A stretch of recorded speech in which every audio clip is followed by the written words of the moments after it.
네, 여러분 고요 속의 외침이라는 게임을 아시나요? 쉽게 설명드리면 지금은 없어졌지만 옛날에 가족 오락관 아시죠? 네, 두 귀를 헤드셋으로 막고 헤드셋 끼고 했던 그런 게임입니다. 헤드셋 낀 한 사람을 불러서 어떤 한 단어를 설명하고 또 맞춰야 되는 게임입니다. 이렇게 들리진 않지만 입모양만 보고 그 사람의 단어를 맞춰야 하는 재미있는, 또 한편으로는 되게 답답한 게임입니다. 저도 이 게임을 해봤었는데요. 한 사람은 고래고래 소리를 지르고 얼굴이 막 시뻘개질 정도로 그렇게 소리를 계속 질러야 했습니다. 맞추는 저도 짐작 가는 대로 이제 막 이야기를 하다가 결국 게임이 끝나버리는, 하나 맞추면 굉장히 잘하는 게임입니다. 이 게임의 이름은 고요 속의 외침입니다. 아무리 이야기해도 들리지 않는 이 외침입니다. 내가 아무리 잘 설명해서 한쪽에서 설명을 해도 한쪽에서 귀를 막고 있으니까 답을 못 맞춥니다. 자기가 말하고 싶은 답을 외칠 뿐입니다. 그런데 오늘 본문의 시대 상황이 그런 것 같습니다. 아무리 외쳐도 알아듣지 못하는, 또 귀를 막고 있으니 답을 못 맞출 수밖에 없는 그런 상황입니다. 말씀하시는 하나님이 참 답답했던 시대였습니다. 당시는 왕정시대로 넘어가기 직전에 사사시대 말기였습니다. 이스라엘 백성들이 죄로 타락하면 하나님께서 또 고난을 주시고, 간구하면 또 회복시켜 주시는 것의 반복이었습니다. 하나님의 비전은 보이지 않았습니다. 도덕적으로 영적으로 타락이 극심하였던 시대였습니다. 1절 말씀을 보니 당시에는 여호와의 말씀이 희귀하다고 말합니다. 하나님의 말씀은 이스라엘의 역사와 또 역사의 성공과 실패를 좌우하는 아주 중요한 것입니다. 하나님께서는 하나님이 택한 이스라엘 백성이 가야 할 방향을 말씀과 이상으로 알려주셨습니다. 3장에서도 이 말씀이라는 단어만 10차례 이상 나오면서 그 하나님의 말씀이 얼마나 중요한지 말하고 있습니다. 그러나 대제사장 엘리 집안부터 이스라엘이 죄로 가득하여서 더 이상 하나님이 말씀하시지 않고 침묵하셨던 것입니다. 앞장 2장을 보니 엘리의 아들들은 행실이 나빠 여호와를 알지 못하였다고 하였습니다. 하나님께 드릴 제물을 마음대로 가져갔고 성막에서 여인과 동침하였습니다. 이 밖에도 제사장의 본분을 망각했고 타락한 모습들로 가득했습니다. 이것은 단순히 제사장의 타락이 아니라 당시 이스라엘의 영적 붕괴의 모습을 상징적으로 보여주는 것 같습니다. 원래 동트기 전이 가장 어둡다고 하잖아요. 이 암울한 시대였지만 그만큼 구원의 때가 가까워졌음을 예상해 볼 수 있습니다. 여러 가지 암시되는 내용이 있는데요. 오늘 본문 2절에 엘리의 눈이 점점 어두워져 잘 보지 못한다고 나와 있습니다. 성경에서 눈은 건강을 상징합니다. 야곱과 에서를 분간하지 못했던 그 이삭의 상태를 눈이 어두워 잘 보지 못했다고 표현했습니다. 또 모세 역시 여전히 기력이 쇠하지 않았음을 눈이 흐리지 않았다라고 표현했습니다. 엘리의 눈이 어두워져 간 것은 육체적인 건강 상태를 말할 뿐만 아니라 점점 약해져만 가는 이 영적인 상태를 포함하고 있습니다. 엘리는 앞서 이 한나의 고통 가운데에도 기도할 때 포도주에 취했다고 판단하였고, 또 자기 아들들이 죄를 지어 심판에 이르기까지 아버지로서 아무 역할도 하지 못했습니다. 자, 이와 반대로 3절에 하나님의 등불은 아직 꺼지지 아니하였다고 말합니다. 어두워져가는 이 이스라엘의 상황 속에서 여전히 하나님은 살아있고 여전히 희망의 불은 꺼지지 않았다는 것입니다. 또한 엘리는 자기 처소에 누웠지만 사무엘은 하나님의 궤가 있는 그 여호와의 전 안에 누워 있었다고 말하고 있습니다. 하나님의 궤는 하나님의 함께하심을 상징하는 것이죠. 이로써 점점 어두워져 가는 그 엘리와 대조적으로 하나님의 등불은 아직 꺼지지 않았고, 사무엘이 하나님의 임재를 상징하는 이 하나님의 궤가 있는 그 여호와의 전 안에 누워 있었기에 새롭게 구원할 지도자로 부름받은 것입니다. 이스라엘의 몰락과 단절 뒤에 회복이 기다리고 있음을 우리는 미리 살펴볼 수 있습니다. 오늘 우리 시대 가운데 인간의 눈이 어두워지고 또 귀를 막아 들리지 않는 그 모습을 보게 됩니다. 교회는 타락하고 또 하나님의 등불은 꺼져가는 것 같은 상황들도 우리는 마주하게 됩니다. 그럴 때 우리 하나님의 백성은 어떻게 살아야 하는지 오늘 이 사무엘 말씀을 통해 알길 원합니다. 첫째, 하나님께서는 말씀으로 말씀하신다는 사실을 기억해야 합니다. 우리 하나님은 시대와 상관없이 언제나 우리에게 말씀하고 계십니다. 우리 함께 요한복음 1장 1절 말씀을 읽도록 하겠습니다. 태초에 말씀이 계셨고 이 말씀이 하나님과 함께 계셨으니 곧 하나님이시니라. 태초부터 말씀이 계셨고 그 말씀이 곧 하나님이셨다라고 말씀하십니다. 그 말씀으로 세상을 창조하셨고 그 말씀으로 세상을 보존하시며 그 말씀으로 회복하실 것입니다. 또한 하나님은 그 말씀으로 사람들에게 다가오시고 또 부르십니다. 오늘 사무엘을 부르시는데 마지막 네 번째 부르실 때에는 사무엘아 사무엘아 2번 이렇게 부르십니다. 하나님께서는 이 사무엘뿐만 아니라 이삭을 바치는 아브라함을 부르실 때에도 아브라함아 아브라함아 2번 부르셨고, 또 떨기 나무 앞에 선 그 모세를 부르실 때에도 모세야 모세야 2번 부르시면서 찾아오셨습니다. 성경에서 가장 중요한 때 하나님께서 2번씩 그의 이름을 부르셨습니다. 이처럼 하나님께서는 말씀으로 사람을 찾아오시되 특별히 오늘 사무엘을 2번씩이나 부르셨습니다. 계속적으로 반복하여 부르시는 이 하나님의 열심을 오늘 본문에서 우리는 느낄 수 있습니다. 오늘의 부르심이 사무엘과 또 이스라엘에게 있어서 굉장히 중요한 순간이라는 뜻이죠. 하나님은 중요한 전환기마다 그의 신실한 종들을 말씀으로 부르셨습니다. 하나님께서는 오늘 우리를 찾으시고 부르시는데 그냥 부르시는 것이 아니라 꼭 하고 싶은 이야기, 또 맡기고 싶은 이야기가 있으셔서 우리를 부르심을 잘 기억해야 합니다. 오늘도 하나님께서 말씀으로 부르시고 또 말씀하실 때 그분의 뜻을 잘 헤아릴 수 있길 바랍니다. 당황하지 않고 또 두 귀를 막지 않고 주님 앞에 나아가시길 바랍니다. 둘째, 하나님의 음성을 듣기 위해서는 우리는 하나님의 말씀을 가까이 하고 묵상해야 합니다. 3절을 보면 사무엘은 하나님의 궤가 있는 그 여호와의 전에 누웠다고 말하고 있습니다. 즉 사무엘이 성소에서 잠을 잤다는 것인데요. 하나님의 궤는 하나님의 임재를 상징함과 동시에 하나님의 말씀을 상징합니다. 그 안에는 하나님의 율법의 핵심인 십계명을 기록한 2 돌판이 보관되어 있습니다.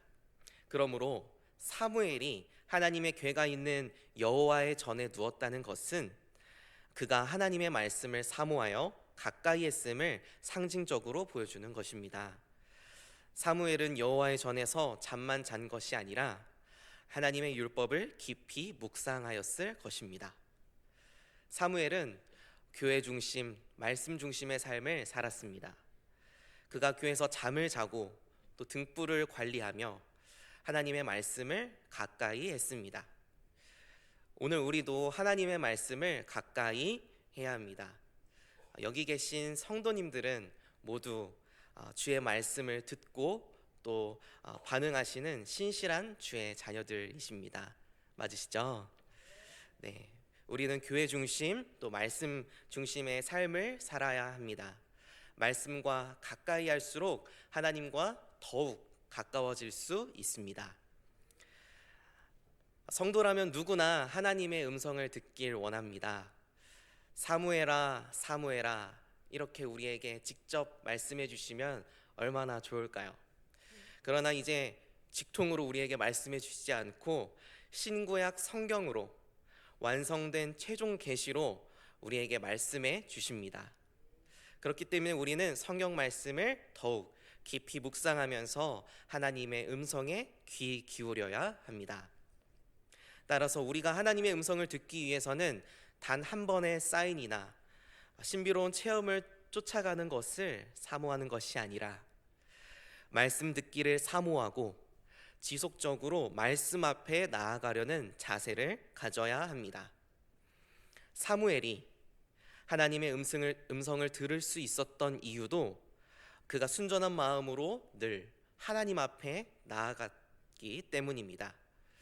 우리가 지속적으로 또 전심으로 그 말씀 앞에 나아갈 때 반드시 하나님께서 우리에게 그 음성을 들려주실 것입니다. 우리 교회는 말씀 묵상하는 교회입니다. 지난 교회 광고에서도 알 수 있었지만 내년 1, 2월 묵상집은 우리 교회 특별판으로 만듭니다. 내년이 말씀 묵상 6년 차인데요. 6년 동안 성경 66권 한 바퀴를 돌아 성경을 빠짐없이 또 깊게 묵상할 수 있었습니다.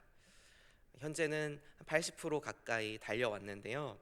여러분, 이렇게 말씀 묵상하시면서 하나님의 음성을 더욱 자주 더욱 가깝게 들으셨죠.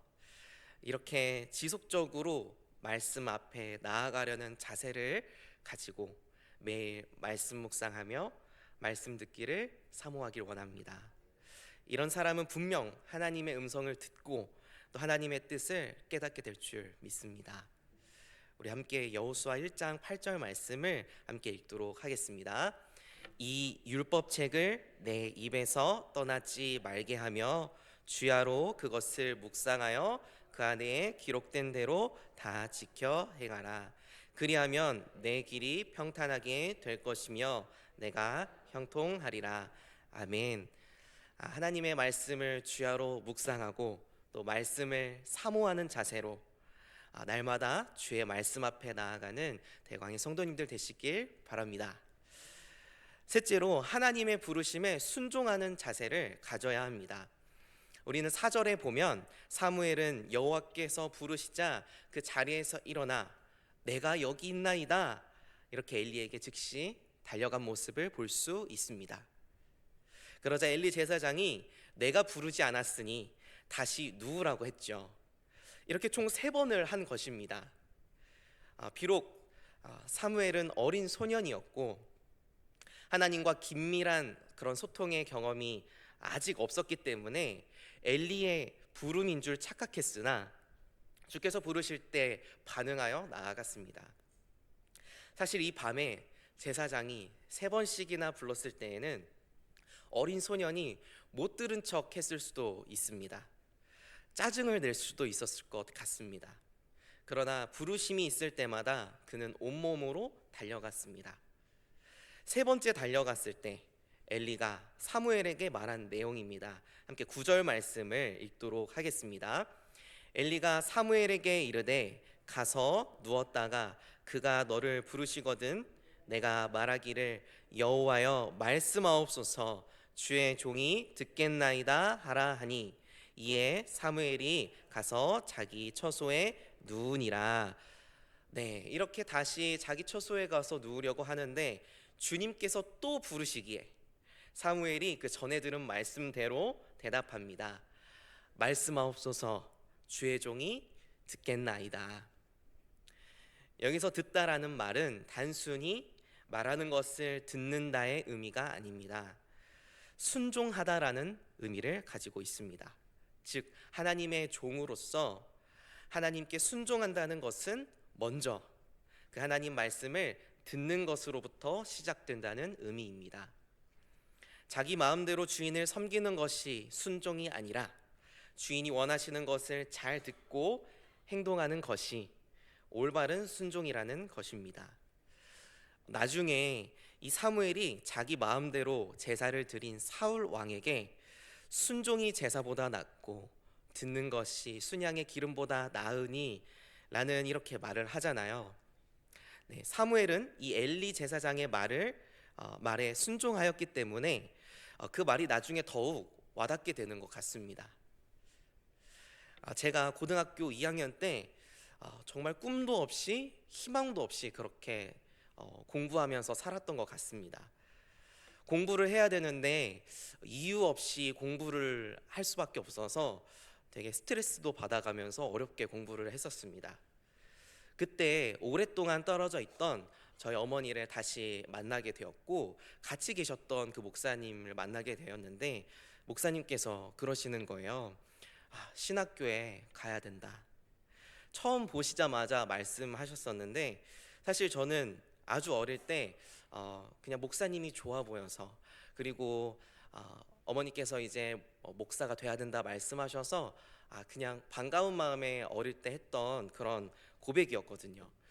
중고등학교 때는 단 한 번도 그 신학교에 대한 목사님에 대한 꿈을 단 한 번도 꿔보지 않았었는데 이렇게 뭐 먹고 살까 고민했었거든요. 그래서 신학교 이야기하실 때 거부감이 참 들었었어요. 웬 생뚱맞은 소리를 하실까 속으로 그런 거죠. 사무엘처럼 바로 주의 종이 듣겠나이다 이랬으면 참 좋았을 텐데 제가요? 라는 말을 꺼냈었던 것 같아요. 그런데 뵐 때마다 계속적으로 신학교에 가라고 이렇게 너무 확신에 찬 듯이 말씀을 해주시는 거예요. 결국 제가 확신에 찬 것은 아니었는데요. 신학교에 가겠다고 결정을 했습니다. 그래서 고등학교 생활기록부를 막 다 바꾸고 담임 선생님께도 저 신학교 가겠습니다 이렇게 말씀드렸던, 그래서 담임 선생님도 되게 이렇게 의아했던 그런 표정이 아직도 기억이 납니다. 신학교를 가겠다고 한 이 순종은 제 삶에 있어서 가장 큰 순종이었고 또 가장 처음으로 하나님께 했던 순종이었던 것 같습니다. 그때 고민할 때 저희 어머니가 하신 말씀이 기억에 남는데요. 대연아, 너가 아직 나이도 어리고 기도도 아직 부족하니까 이럴 때는 목사님 이야기 듣는 거야. 기도로 쌓아오신 목사님께서 괜히 너에게 이런 말씀 하시지 않는다 라고 하신 것이 기억에 남아요. 사실 그때는 어머니의 말씀이 그렇게 반갑지 않았습니다. 내 마음은 내가 잘 아는데 무슨 소리야, 이렇게 거부감이 있었어요. 그런데 시간이 지나고 나중에 보니까 어머니 말씀이 정말 맞는 거예요. 제가 그때 정말 어리고 정말 아는 게 하나도 없었거든요. 그때 목사님과 어머니의 말씀을 통해 하나님의 뜻을 알 수 있게 되어서 나중에서야 감사했던 것이죠. 사무엘이 이 엘리 제사장에게 갔을 때 엘리는 말씀하옵소서 주의 종이 듣겠나이다 라고 이렇게 대답하라고 시켰습니다. 이에 사무엘이 그대로 순종했죠. 여러분, 하나님께서는 우리에게 말씀으로 찾아오시지만 때로는 제사장을 통해서 또 사람을 통해서 우리에게 말씀하시기도 합니다. 말씀으로 들을 만한 상황이 못 될 때 사람을 통하여서도 또 들을 수 있도록 그렇게 역사하십니다. 혹시 이번 한 주 동안 교구 목사님께서 또는 순장님께서 나에게 말씀하실 때 그 말씀이 하나님의 음성이 아닐지 한번 생각해 보시기 바랍니다. 혹시 모릅니다.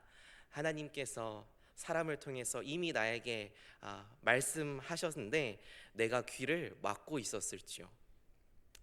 네, 그렇다고 오늘 예배 마치시고 점심 메뉴 이렇게 말씀하시는데 하나님의 음성이라고 생각하시면 아니 되옵니다. 네, 영적인 분별력을 잘 가지시길 부탁드립니다. 말씀을 정리합니다. 오늘 자신의 소견에 옳은 대로 살아가는 그 시대의 모습 가운데 하나님의 자녀가 알아야 할 세 가지 모습을 같이 알아봤습니다. 첫째, 하나님께서는 말씀으로 말씀하고 계신다는 사실입니다. 둘째, 하나님의 음성을 듣기 위해서는 말씀을 가까이 하고 날마다 사모하는 자세로 그 말씀 앞에 나아가야 한다는 사실입니다.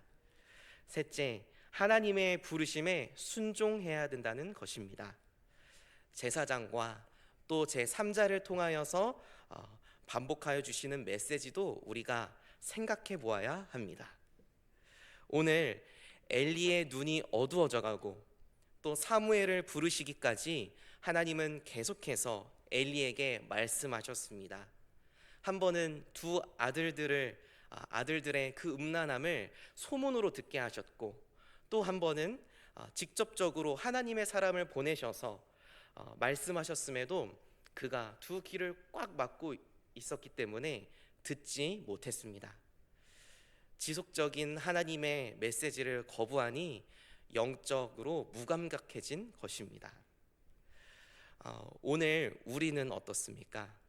수많은 말씀의 홍수 시대에 살아가고 있지만 나에게 하시는 그 말씀을 꾹 막은 채, 꾹 감은 채 살아가고 있지는 않으십니까?